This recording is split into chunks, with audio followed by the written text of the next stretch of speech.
Overview. It's time to step into the future because Singapore looks like it just came out of a science fiction novel. Every time, I'm amazed at how organized, modern, and cutting-edge it is. It's like an innovation lab. Every street is impeccable, every building tells a story of progress and technology.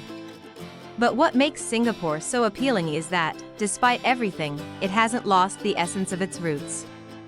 It's recognized for having 4 official languages, including English, which speaks volumes about the diversity and meeting of cultures residing there. Tour with map. Many attractions in Singapore are concentrated in the south and often very close to each other. This will make our journey very easy, allowing us to move on foot or with short subway rides.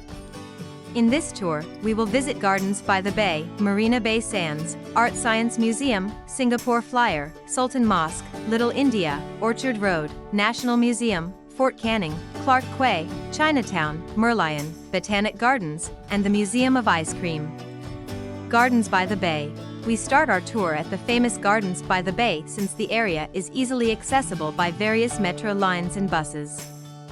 During the day, you can stroll for free in the park and enjoy this immense green lung.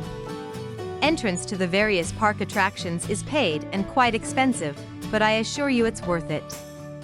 I highly recommend visiting the Cloud Forest, where a 30-meter waterfall and a real tropical forest are reproduced, the Flower Dome containing plants and flowers from around the world, and the OCBC Skyway, a walkway connecting the iconic Supertree Grove, the tree-like structures. In the evening, at 7:45 p.m. and 8:45 p.m., you can enjoy a captivating light and music show. Marina Bay Sands. Exit on the north side of the park, cross the Dragonfly Lake Bridge, and walk along the walkway to Marina Bay Sands. If you're not staying at the iconic Singapore Hotel, you can still access it by purchasing a ticket for the Sky Park observation deck with a breathtaking view of the city. Art Science Museum. Exit the hotel and head to the right, skirting the bay, and in a few meters, you will reach the next destination. Another undisputed icon of the city, this museum is an interactive cultural institution that combines art, science, and technology in innovative and engaging exhibitions. Singapore Flyer. Cross the Helix Bridge and the small Youth Olympic Park.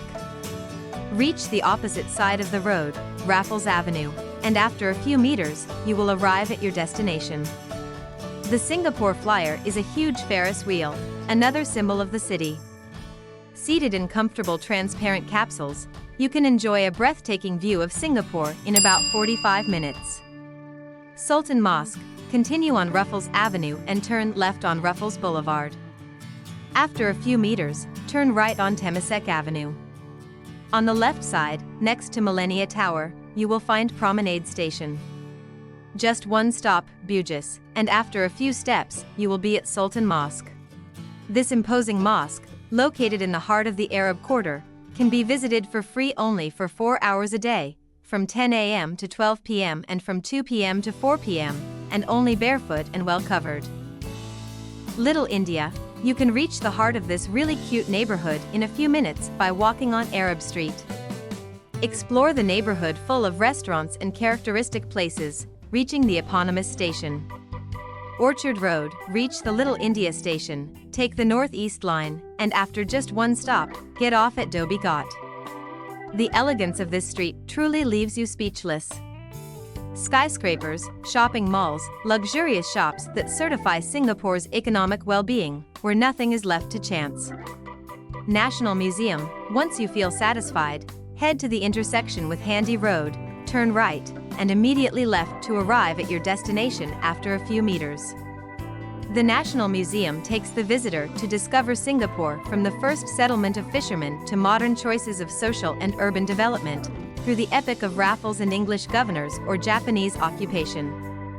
The 3-story museum is interactive, fun, and very modern. Fort Canning. At the exit of the museum, go to the left and take Fort Canning Road to immerse yourself in the eponymous park. This green area is really peaceful. In addition to hosting Indonesian-style architecture, I point out the tree tunnel, an underground crossing with a spiral staircase where dozens of people are queued just to take a photo. Clark Quay. Exiting on the other side of the park, you will be in the heart of the Clark Quay neighborhood. With its trendy restaurants, bright lights, and enchanting atmosphere along the river, it offers a unique combination of tradition and modernity. It is a refuge for nightlife lovers and an emblematic place that embodies the lively spirit of Singapore.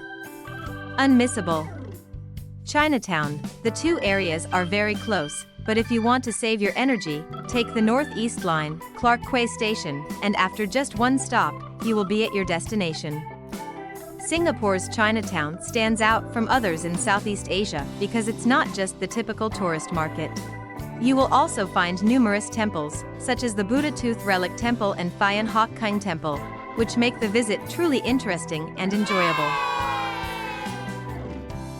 Merlion. From Phayan Hock Keng Temple, move to the right and turn left on McCallum Street.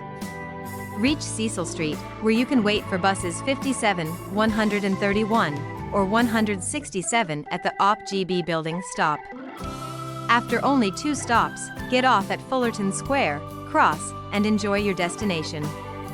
The merlion is a mythological creature with the head of a lion and the body of a fish, an iconic symbol of Singapore. Its head represents lion strength, while the body recalls the historical importance of Singapore as a port city. Botanic Gardens. The next destination is a bit out of the way compared to those seen so far, but we will easily reach it thanks to the downtown MRT line. The closest is Downtown Station. The line is named after the station, which we will easily reach on foot as indicated on the map. Our stop will obviously be the Botanic Gardens. The Singapore Botanic Gardens, a UNESCO heritage site, is another incredible green oasis in the city, hosting a wide variety of plants, including a section dedicated to orchids, accessible for a fee. With over 2 kilometers in length, these gardens offer a quiet retreat and a view of lush vegetation. Museum of Ice Cream. For this last attraction, I recommend calling a taxi because it is not connected by public transport. For those who want to reach it on foot, here are the instructions. From the opposite side of the garden, you will be on Holland Road. Continue to the right and cross to the other side of the road using the dedicated overpass. Turn right, walk down Harding Road. Then take Low End Road on the left and, after a few meters, you will be at your destination. The Museum of Ice Cream is a place that ice cream lovers and families with children must visit. The price may seem expensive, but you can taste all the ice cream you want in many ice cream-themed play areas. I would like to separately point out other attractions that absolutely deserve to be seen. However, due to their distance or size, they are difficult to combine with other visits on the same day. Singapore Zoo, where animals live in a semi-free state with many areas to explore. Sentosa Island, with many attractions including Universal Studios and the Underwater World. Bukit Timah Nature Reserve, recommended only for experienced hikers, where you can admire monkeys and many colorful birds. For these and many other guided attractions or ticket purchases, I leave you the link in the description with all the information and prices.